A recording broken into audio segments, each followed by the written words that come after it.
Passado resolvido, futuro decidido. Capítulo 2. Mergulhando ainda mais no que há dentro de nós. Lamentar uma dor passada no presente é criar outra dor e sofrer novamente. Aqueles que não têm o passado resolvido acabam por compartilhar dor no presente e contaminar até mesmo as pessoas que mais amam. William Shakespeare. Quando nosso cérebro recebe uma orientação, é comum que ele a confronte com a orientação recebida anteriormente. Todos nós fazemos isso.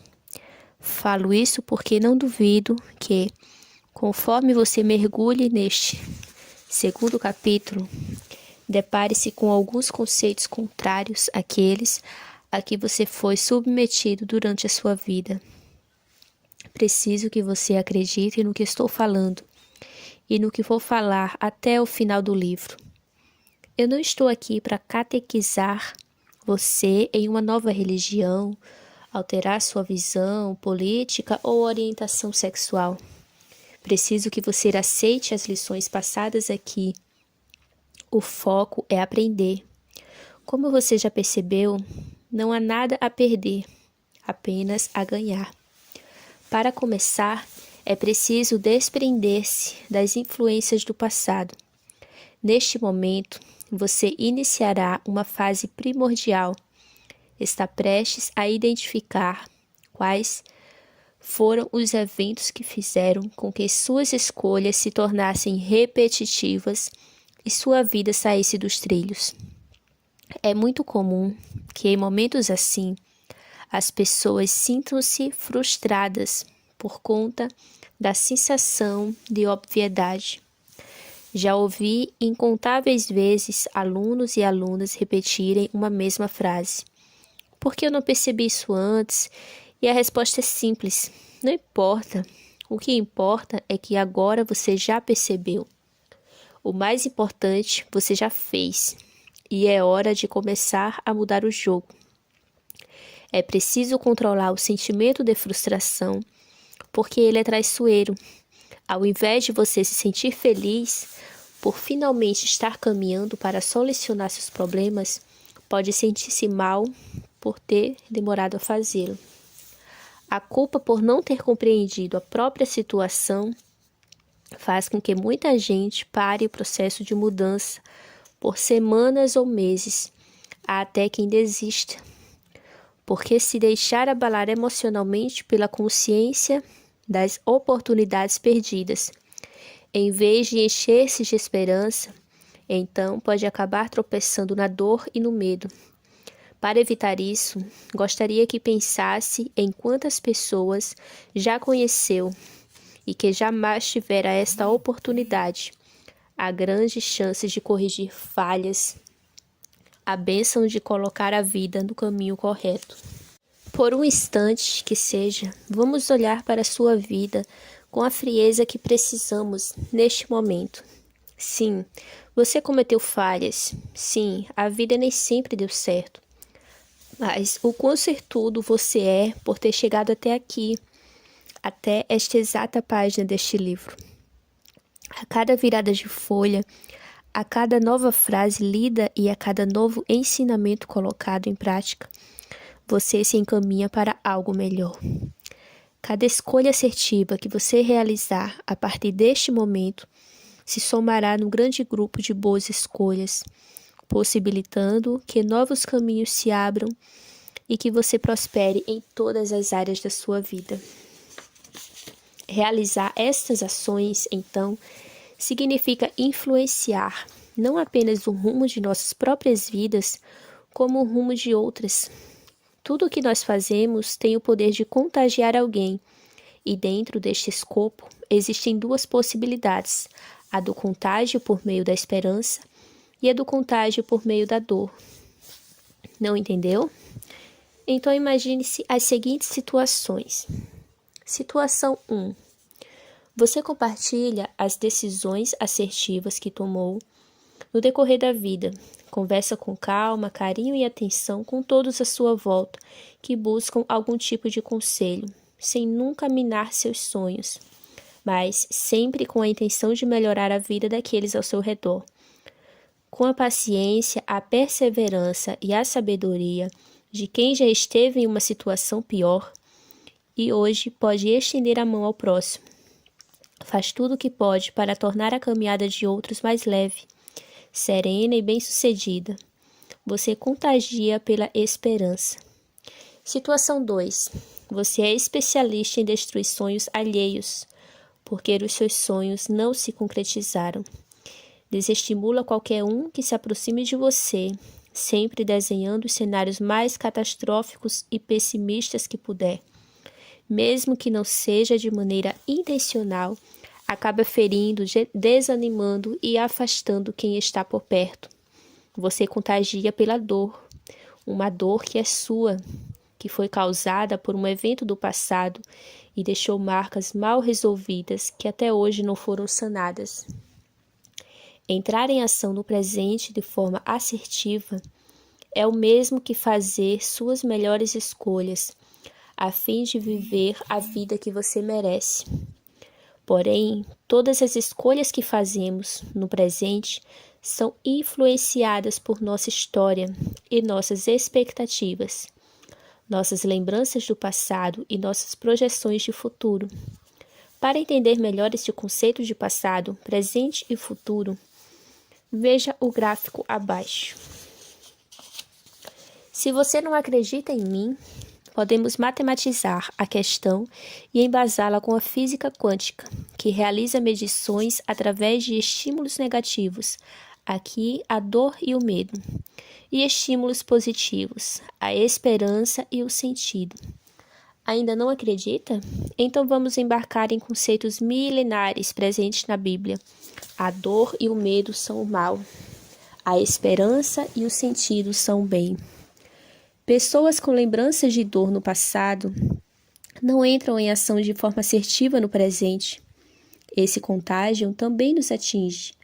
Pior do que isso, uma dor causada em uma área específica de nossas vidas no passado não atinge apenas essa mesma área do presente, ela nos afeta completamente. Mais importante ainda, tanto as lembranças do passado quanto as projeções do futuro podem ser conscientes e inconscientes, enquanto algumas se tornam vívidas em nossa memória e em nossa vida. Outras ficam escondidas, mas ainda assim existem e nos afetam. Aqueles que não têm o passado resolvido acabam por compartilhar dor no presente e contaminar até mesmo as pessoas que mais amam. Quem tem o passado bem resolvido, contagia os outros positivamente. Não sejamos especialistas em compartilhar dor, sejamos especialistas em compartilhar esperança. A maturidade, o tempo e o sentido das coisas. É entre 16 e 18 anos que a maioria de nós precisa fazer uma das escolhas mais importantes de nossa vida, a escolha da carreira profissional. Mal sabemos que esta decisão influenciará todos os outros acontecimentos de nossas vidas. Você acha que entre 16 e 18 anos nós temos idade suficiente para realizar uma escolha de tamanha magnitude e importância? Claro que temos. O problema não é a idade, é a maturidade, que na época muitos provavelmente nos faltou.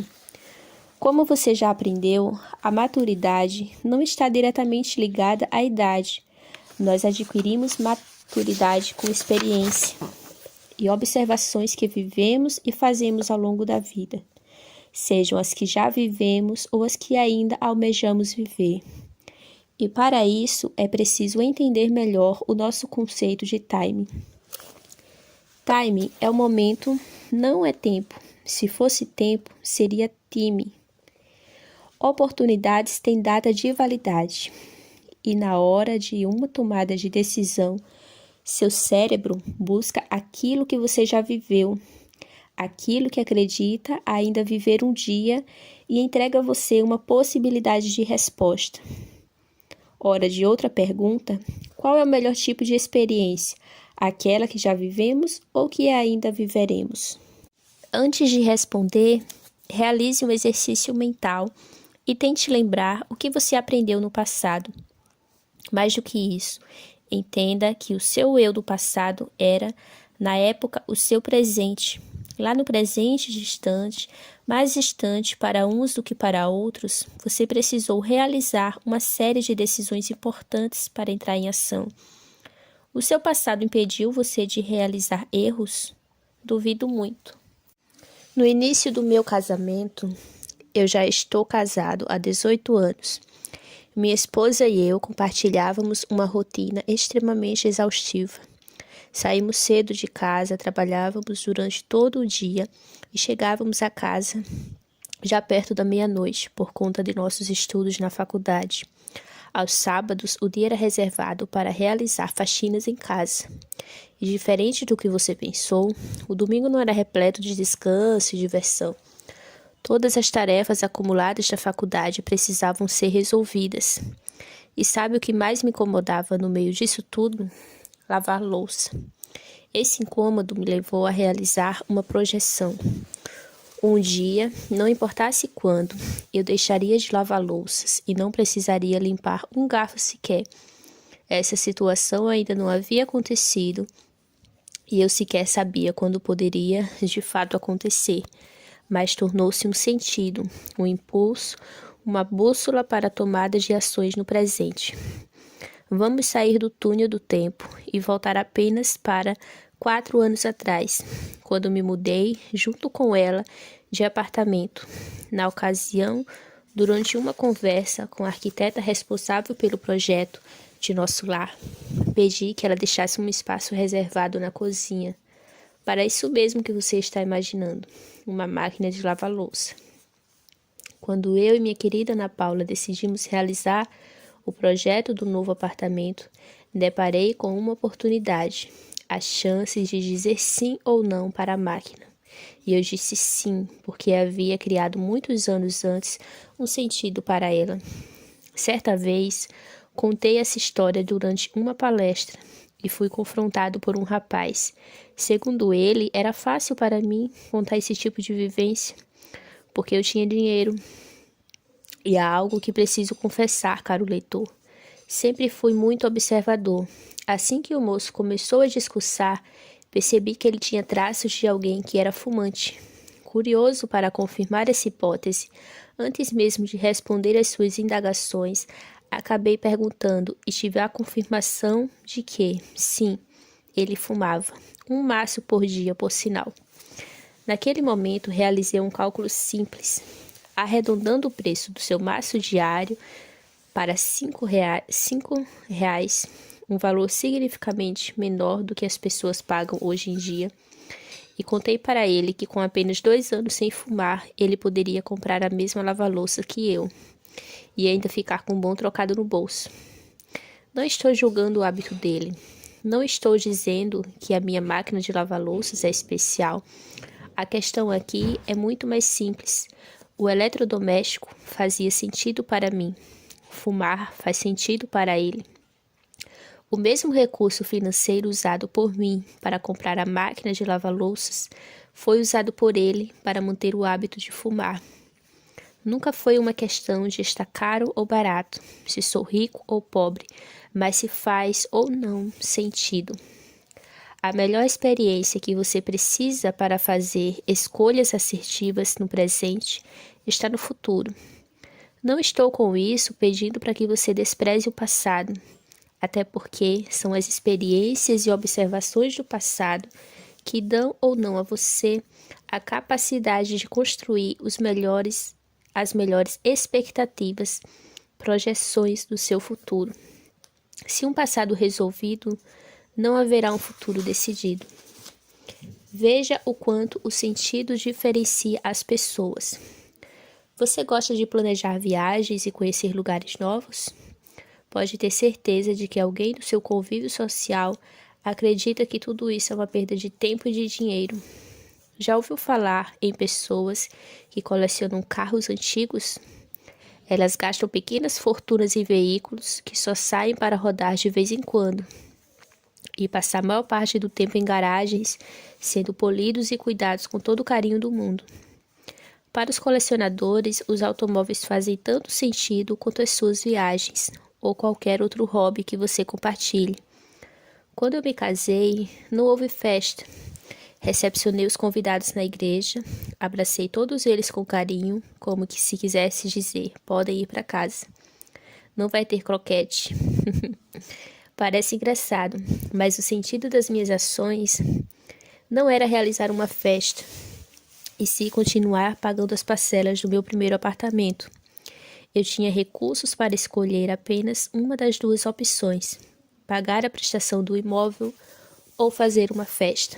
Então, não fazer a festa foi muito leve, pois pagar a prestação fazia sentido para mim. Confesso que se eu pudesse escolheria as duas opções, mas como eram apenas mutuamente excludentes, tive que fazer uma escolha.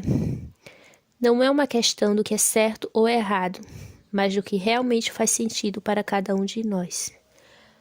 Você provavelmente conhece pessoas que só estão dispostas a casar se os planos envolverem uma festa incrível, que dure horas e receba centenas de convidados.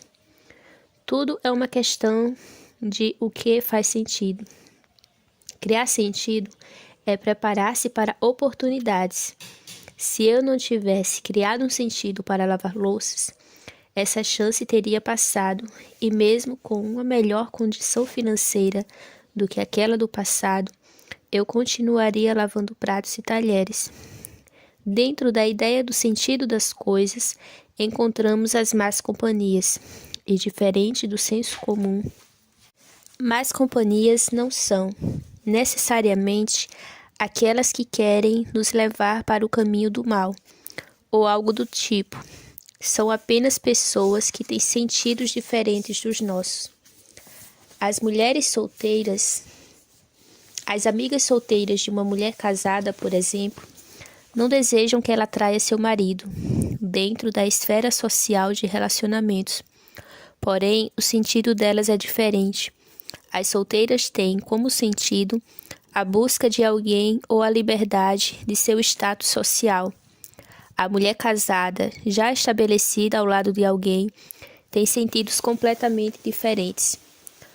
Os colegas casados de um homem solteiro conversam sobre assuntos completamente diferentes, fazem planos completamente diferentes e têm uma vivência completamente diferente da vida de solteiro.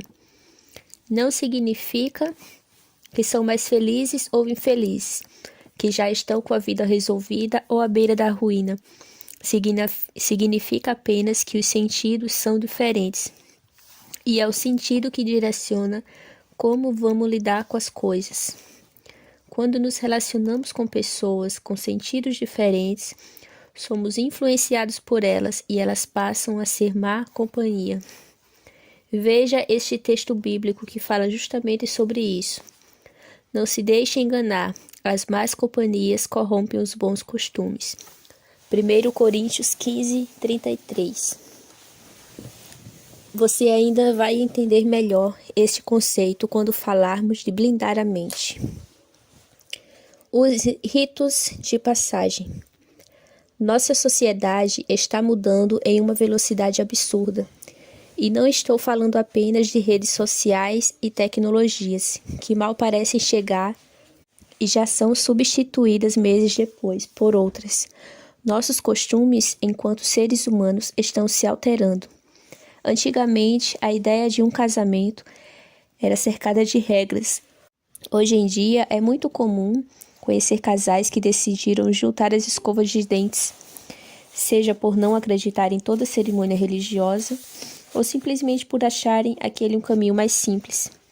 Antes de tudo, entenda, esta não é uma fala sobre religião. O ponto aqui é outro, a importância dos ritos de passagem.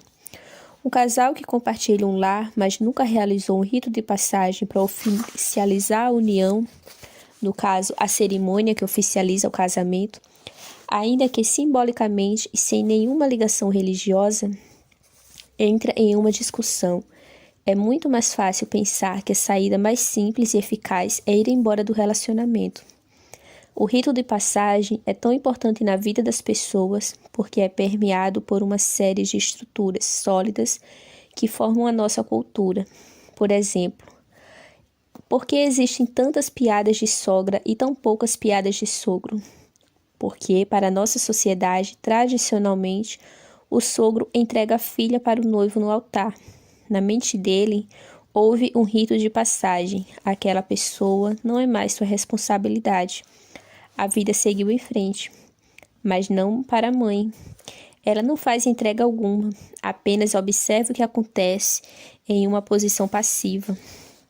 Mães precisam entregar seus filhos e filhas em casamentos. Ao não entregarem, pode passar a disputar a atenção com quem suas crias se casaram. Ficarão presas no papel que tinham na vida deles antes daquele rito. Quem casa entrega para os pais uma chave simbólica da casa anterior, em que foram criados e cuidados. O casamento é um rito de passagem criado dentro de um ambiente social machista. Quem faz a entrega da noiva para o futuro esposo é o pai. Já o noivo é entregue pela mãe para o altar. Não para uma pessoa específica, o que não rompe, de maneira correta, o laço anterior entre o filho e a progenitora. Neste exemplo, encontramos uma questão muito importante. Quando essa chave simbólica não é entregue, os recém-casados acabam acreditando que se tudo der errado, podem voltar para casa. Afinal, nunca saíram completamente. E esse não é o maior problema do mundo, mas ter essa muleta mental instalada na cabeça aumenta muito a predisposição de falha. Dizem que o homem é racional e a mulher é emocional, mas uma construção de uma sociedade inerentemente machista. Mas quantas vezes você já viu o homem surgir com planos mirabolantes e mal pensados? E quantas vezes nessas situações foram confrontados por mulheres? Cada vez mais, começamos a perceber como esse estereotipo não se aplica e acabam sendo, na verdade, virados do avesso. É muito comum que homens, ao serem confrontados por mulheres com seus planos puramente emocionais, sintam-se diminuídos, e é preciso ressignificar isso e compreender que o crescimento de um casal é benéfico para os dois, que precisa existir equilíbrio e não importa quem é mais racional ou quem é mais emocional. O importante é que os dois caminhem juntos. Ao caminhar em direções separadas ou não, resolver eventos de nosso passado e fechar os olhos para o futuro, acabamos entrando em um lugar muito perigoso, a zona de conforto. Diferente do que muita gente diz, a zona de conforto é simplesmente um lugar de pessoas machucadas pelo passado, que têm medo de entrar em ação e sentir aquela dor uma vez mais. Zona de conforto não é um lugar de pessoas que têm medo do novo, mas um lugar de pessoas que têm medo de tudo que aconteça de novo. É o homem que foi traído e tem medo de entrar em um relacionamento por não querer passar pela mesma situação. É a mulher que está infeliz no emprego e não se demite porque acredita que em sua próxima oportunidade de trabalho a frustração se repetirá. Por mérito próprio, você está se distanciando desse lugar. E se ainda sente que não está distante, pelo menos está caminhando cada vez mais para compreender quais são os problemas verdadeiros que o afligem e como resolvê-los. Essa foi mais uma etapa e você acaba de concluí-la com sucesso. Parabéns, vamos seguir em frente. Ainda há muito trabalho a fazer.